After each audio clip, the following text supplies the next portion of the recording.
Last video में सीखा कि क्या सेल्स फनल होता है और सेल्स फनल को कैसे इंप्लीमेंट किया जाता है।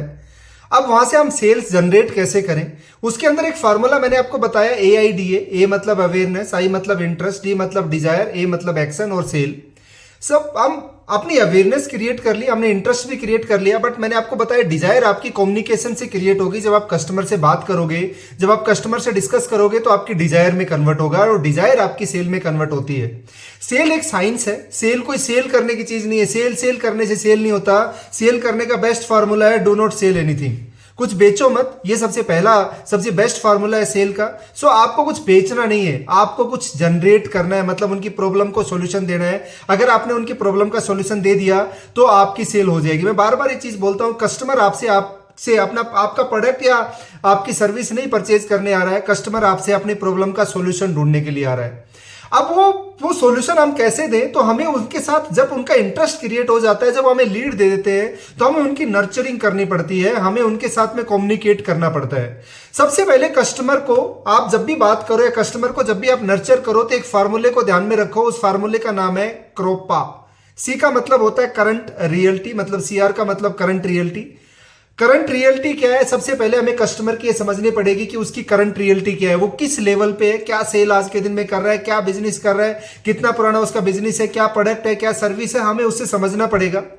फिर वो क्या आउटकम चाहता है, इसके ऊपर बात करनी पड़ेगी कि उनकी डिजायर क्या है, आउटकम क्या है, वो क्या चाहता है, उनकी क्या प्रॉब्लम्स है जिनका वो सॉल्यूशन चाहता है, क्या वो आउटकम चाहता है। देन उसका पर्पज क्या है, उस आउटकम के पीछे मुझे सेल 1 करोड़ से 10 करोड़ लेके जानी है जी, मेरा पर्पज ये है। मुझे अपनी ब्रांड अवेयरनेस करनी है, मेरा पर्पज ये है। मुझे अपनी ब्रांड को स्टेब्लिश करना है, मुझे नेम एंड फेम अपना लेके आना है मार्केट के अंदर, मेरा पर्पज ये है। आपको वो पर्पज उनका समझना पड़ेगा, देन उनको एक्शन प्लान बना के देना पड़ेगा। कस्टमर आपसे 100% कन्वर्ट हो जाएगा। मतलब मैं आपको वो फॉर्मूलेज बता रहा हूं जिसमें 1 to 1 जिसके साथ बैठो उसको कन्वर्ट करके आप लेके आ जाओगे। मतलब अगर आपने उनका क्रोपा अच्छे से कर लिया, अगर आपने उसको क्रोपा अच्छे से कर लिया, तो ये मान के चलिए कस्टमर की 100% आपने उनकी प्रॉब्लम का सॉल्यूशन दे दिया। कस्टमर आपके पास 100% कन्वर्ट होने के लिए तैयार रहेगा। इसमें प्राइस का मैटर नहीं है बेसिकली, नहीं, यहां पर प्राइस का मैटर नहीं, आप कितने महंगे हो कितने सस्ते हो, नहीं। उसका प्रॉब्लम ये है कि उसके जो पर्पज है वो फुलफिल होना चाहिए, जो उसकी करंट रियलिटी है उसके ऊपर वो उनका जो आउटकम उसको चाहिए वहां तक उसको लेके जाना है। सो आपकी सेल करने से आपको कोई नहीं रोक पाएगा। देखिए, जब भी आप कस्टमर के साथ बैठो ना, तो आप उनसे राइट क्वेश्चन पूछिए। क्वेश्चन पूछना आपका अधिकार है, राइट क्वेश्चन पूछिए। सही क्वेश्चन पूछोगे तो आपकी सेल बहुत अच्छी होने के चांसेस हो जाएंगे। आप हमेशा ओपन एंडेड क्वेश्चन पूछिए, क्लोज एंडेड क्वेश्चन मत पूछिए। ओपन एंडेड क्वेश्चन का मतलब होता है ऐसे क्वेश्चन जो फॉर एग्जाम्पल उनको एक क्वेश्चन से, क्या आप मेरे से डिजिटल मार्केटिंग सीखना चाहोगे, आप बोलोगे नहीं, खत्म हो गया ना। मैं आपको इस तरीके से ये बता सकता हूं कि आपको डिजिटल मार्केटिंग क्यों सीखनी चाहिए, क्योंकि आपको अपने बिजनेस को प्रमोट करना है। बिजनेस कैसे प्रमोट करना, मतलब आपको ओपन एंडेड क्वेश्चंस पे डिस्कस करना है। क्लोज एंडेड क्वेश्चंस आपको कस्टमर से नहीं पूछने। अगर आप क्लोज एंडेड क्वेश्चंस पूछोगे तो कस्टमर आपके पास कन्वर्ट होके नहीं आएगा। So always try to right question but open ended question. Right question पूछने बट ओपन एंडेड क्वेश्चन पूछने हैं। आपको एक अप्रोच अपनानी है। यहां पर ना क्वेश्चन पूछते हुए, जैसे मैंने आपको क्रोपा बताया, वैसे आपको एक सेकंड फार्मूला बता रहा हूं। यहां पर आपको एक अप्रोच अपनानी है, वो अप्रोच है TED। टी का मतलब होता है tell me, explain me and describe me. Tell me मतलब बताइए जी, एक्सप्लेन मी आपके और एक्सप्लेन करिए ना, आपके बारे में मुझे डिस्क्राइब करिए। मतलब कस्टमर से बहुत सारी चीजें आपको पूछनी है, बहुत सारी चीजें आप समझनी है। जिस दिन आप सही सवाल पूछने लगोगे ना, उस दिन आप सेल्स में तूफान ले आओगे, ये गारंटी है। आपको ऑलवेज OPC मॉडल भी फॉलो करना। OPC मतलब ओपन एंडेड पूछने, देन प्रोबिंग क्वेश्चंस पूछने, मतलब बाल की खाल निकालनी है आपको। प्रोबिंग क्वेश्चन पूछने हैं, देन क्वेश्चंस को क्लोज करना है। अगर आप OPC मॉडल भी अपनाओगे तो भी आपकी सेल्स बहुत अच्छी होगी। तो मैंने आपको बोला कि जब भी आप कस्टमर से बात करो तो आपको सबसे पहले क्रोपा करना है। क्रोपा कैसे करना है, TED अप्रोच अपना के। क्रोपा कैसे करना है, OPC अप्रोच अपना के, ताकि आप कस्टमर से मैक्सिमम चीजें आप निकाल सको। यहां पर आपकी सेल्स क्लोज होने की बहुत सारे चांसेस बढ़ जाएगा। देखिए, सवाल पूछना हर किसी की जिम्मेदारी है, पर मौके पर सही सवाल करना ही समझदारी है। आपको सही सवाल अगर आपने मौके पे नहीं किया तो कस्टमर आपके हाथ से चला जाएगा। हमें लीड जनरेट करने में पैसा लग चुका। हमने फेसबुक पे एडवर्टीजमेंट रन करी, सेल्स फनल बनाए, ये किया वो किया, वहां पर हमारे पैसे लग गए। अब हमें उनके साथ सही अगर सवाल हमने नहीं पूछे, सही सवाल अगर हमने उनके साथ नहीं करे, तो ये मान के चलिए कि हमारी सेल सही से नहीं हो पाएगी और वहां पर हमें प्रॉब्लम आने वाली है। आप एक गोल्डन रूल्स है कुछ सेल्स के, आप इनको भी फॉलो करिए। वही बेचना है जो आप खरीद सकते हो, मतलब ऐसा सामान नहीं बेचना जो आप नहीं खरीद सकते, वही बेचना है जो आप खरीद सकते हो। जो आपका सेल का फॉर्च्यून है ना, वो 7 फॉलोअप्स के अंदर है कि आप जो सेल कर रहे हो 7 फॉलोअप्स को फॉलो करना है। आप जो सेल कर रहे हो उसमें कम से कम 7 फॉलोअप आपको लेके आने हैं और कस्टमर को जानने की जरूरत है। अगर आपने 3 गोल्डन रूल्स अपना लिए तो भी आपकी सेल करने से आपको कोई नहीं रोक पाएगा। देखिए, मैंने आपको स्टार्टिंग बोला था कि सेल करने की जॉब नहीं है। Sell is not a selling job, sell is a rejection job. जब आप 90% लोगों के आपको reject no no no no no बोलेंगे, 1% आपके कस्टमर बनने के लिए रेडी है। अगर आप 90% नो सुनने के लिए रेडी हो तो सेल फील्ड में आना, नहीं तो मत आना। और अगर आप कुछ बेच सकते हो तो दुनिया में कुछ भी खरीद सकते हो। सेल वो पावरफुल है जिसमें कोई एजुकेशन, कोई स्किल्स या कोई लैंग्वेज की बहुत बड़ी प्रॉब्लम्स नहीं होती है। कोई बहुत बड़ी, आपको बहुत पढ़े लिखे आप हो ना हो, उससे प्रॉब्लम नहीं है। आपको सेल के साइंस को समझना पड़ेगा। अगर आपने कस्टमर के सेल्स के साइंस को समझ लिया तो आपकी कस्टमर कन्वर्ट करने में आपको कोई भी नहीं रोक पाएगा। देखिए, आपको एक 3 स्टेप फॉर्मूला अपनाना है। जब आप डॉक्टर के पास जाते हो, आपको पेट में दर्द है, आप डॉक्टर के पास गए दिखाने के लिए, तो डॉक्टर क्या करता है? जाते आपको ये तो नहीं बोलता ना चलो ऑपरेशन थिएटर, आपको काटता हूं फिर आपको लगाता हूं फिर ये सारा काम करता हूं, ऐसा तो नहीं करेगा ना वो। आप डॉक्टर के पास जाओगे तो डॉक्टर आपको क्या करेगा? सबसे पहले आपको कंसल्ट करेगा, राइट, एग्जामिन करेगा, फिर आपको डायग्नोस करेगा, रिपोर्ट्स कराएगा कुछ, फिर ट्रीटमेंट देगा। हम क्या करते हैं, कस्टमर आते हैं सबसे पहले काटने को सोचते हैं कि बस आ गया कस्टमर, उड़ा दो इसको, काट दो इसको, ये कर दो, कन्वर्ट कर दो। ऐसा नहीं होता।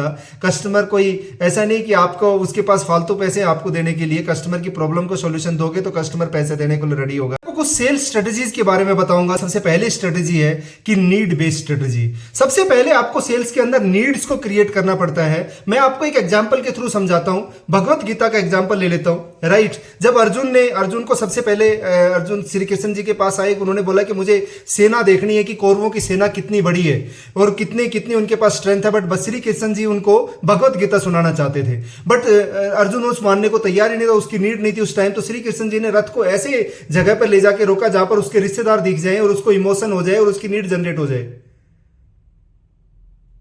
जब उनके रिश्तेदार देखे अर्जुन जी को तो वो इमोशनल हो गए। उन्होंने बोला नहीं, मैं युद्ध नहीं लड़ सकता, मैं अपने रिश्तेदारों को नहीं मार सकता। तो वहां से श्री कृष्ण जी ने उनको भगवत गीता सुनाई, मतलब नीड को जनरेट करी। अगर आप अपने कस्टमर की नीड को जनरेट कर लोगे ना, तो कस्टमर आपके पास बिना मोल भाव करे, बिना आपको किसी टाइप की बार्गेनिंग करे, आपका प्रोडक्ट खरीदने को रेडी हो जाएगा। स्ट्रेटेजी जो सेल्स की है वो है कंपैरिजन की। आप कंपेयर कराओ प्रोडक्ट्स को। अगर आपने फॉर एग्जांपल आप सिनेमा हॉल में जाते हो, आपको एक पॉपकॉर्न का डब्बा दिया जाता है जो 220 रुपए की उसकी प्राइस होती है, और उसके सामने एक बड़ा डब्बा रख दिया जाता है जिसके 250 रुपए की प्राइस। आप कौन सा खरीदोगे? 250 को। एक्चुअल में उसको 250 वाला ही बेचना था, बट उसने 220 का अगर आपको नहीं दिखाता वो छोटा सा डब्बा, तो आप 250 वाला बड़ा डब्बा नहीं खरीदते। This is the comparison strategy. आप कंपैरिजन कराओ। आप प्रॉपर्टी वालों के साथ, एग्जांपल की मैं बात करता हूं, आप कुछ प्रॉपर्टी को रेंट पे आपको घर चाहिए। फॉर एग्जांपल आप प्रॉपर्टी डीलर के पास गए, वो आपको एक घर दिखाएगा जिसका रेंट होगा 15-20 हजार रुपए, और बहुत बहुत अच्छा घर नहीं होगा, बहुत खराब सा घर होगा, छत टूटी फड़ी है, पेंट निकला हुआ। आप बोलोगे नहीं नहीं ये तो नहीं चाहिए। फिर आपको एक घर दिखाएगा जिसका रेंट होगा 20,000 रुपए, राइट, जिसका रेंट होगा 20,000 रुपए, मतलब मोर ओवर उसी जितना ही रेंट है, बट उससे बहुत ज्यादा अच्छा और बहुत ज्यादा सुंदर और बहुत बढ़िया अट्रैक्टिव घर होगा। आप क्या करोगे? घर ले लोगे। आप कंपैरिजन कर लिया आपने। एक्चुअल में मार्केट प्राइस उसकी 12,000 रुपए थी, बट आपने 20,000 रुपए में ले लिया बिकॉज आपको कंपैरिजन करा दिया गया। तो कंपैरिजन स्ट्रेटजीज अपनाइए। कंपैरिजन स्ट्रेटजी अगर आप फॉलो करोगे तो आपका कस्टमर 100% आपके साथ में कन्वर्ट होने को रेडी होगा।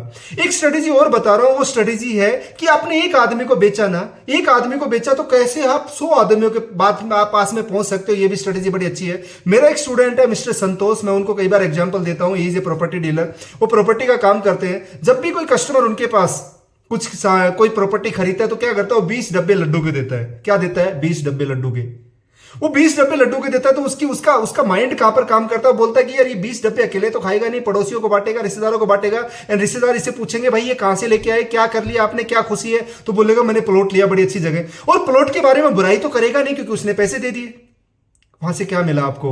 उन 20 में से एक ने भी बोलेगा यार मुझे भी दिखा के लेके आ, तो आपने 20 से एक को जनरेट, एक सेल और जनरेट कर दी, फिर उस एक को 20 लड्डू दोगे, तो इस तरीके से आपकी चेन बन गई और आपने रेफरल क्रिएट करके आपने सिंपल एक स्ट्रेटजी अपनाई कि कैसे एक बंदे से दूसरे बंदे के पास पहुंचा जा सके। आप भी अपने बिजनेस में ऐसे इनोवेटिव आइडिया लेके आ सकते हो, out of the box think कर सकते हो। सेकंड अप्रोच ये है कि यार मेरे पास मुझे प्रॉपर्टी घर बेचना है, तो मैं जिसको किराए के लिए मकान चाहिए ना उसको फ्री में दिलाता हूं, कोई कमीशन नहीं लेता। मैंने भाई क्यों, आपका बिजनेस तो इससे खराब हो जाएगा। बोला सर क्या बात कर रहे हो, आज वो किराएदार कल घर तो खरीदेगा ना, आज मैंने उसको फ्री में घर दिलाया तो कल घर खरीदने किसके पास आएगा, मेरे पास ही आएगा। तो मेरा कस्टमर भी तो कल वही बनने वाला है ना, आज नहीं तो 10 साल के बाद, 20 साल के बाद, 50 साल के बाद कस्टमर तो बनेगा ना।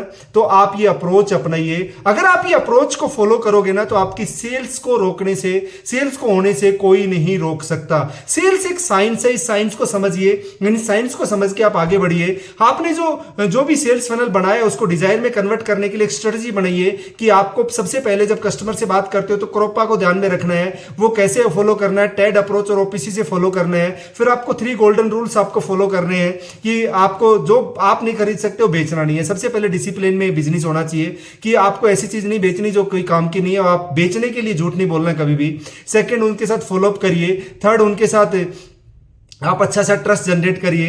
एंड आप एक स्ट्रेटजीज को फॉलो करिए, आप रिलेशनशिप को बिल्ड करिए। आप रिलेशनशिप बिल्ड करोगे तो सेल्स भी होगी और आपका रिलेशंस भी अच्छे रहेंगे। अगर आपने सेल्स करना शुरू किया तो रिलेशन भी चले जाएंगे और सेल्स भी चली जाएगी।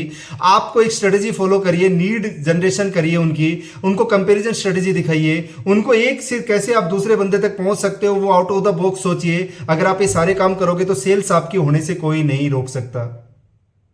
आई होप आपको ये मैंने अपनी नॉलेज आपके साथ शेयर करने की कोशिश करी है सेल्स के ऊपर, और आई होप आपको इससे बड़ा फायदा मिलेगा।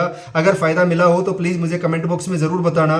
इस वीडियो को लाइक करना और शेयर करना मैक्सिमम लोगों तक। अगर अभी तक चैनल को सब्सक्राइब नहीं किया तो प्लीज सब्सक्राइब कर लीजिए। हम एक मिशन पे है कि 30 दिन में मैं आपको 30 बेस्ट डिजिटल मार्केटिंग टेक्निक्स और टूल्स आपको बताने वाला हूं, जिसमें बिजनेस मास्टरी भी है, सेल्स भी है, एचआर भी है, टूल्स भी है, एआई भी है, सब कुछ है। और इस 30 दिन अगर आप मेरे साथ में रह गए तो आपकी बहुत जबरदस्त तरीके से आपकी जो नॉलेज है उसको इंक्रीज करने की गारंटी मैं लेता हूं।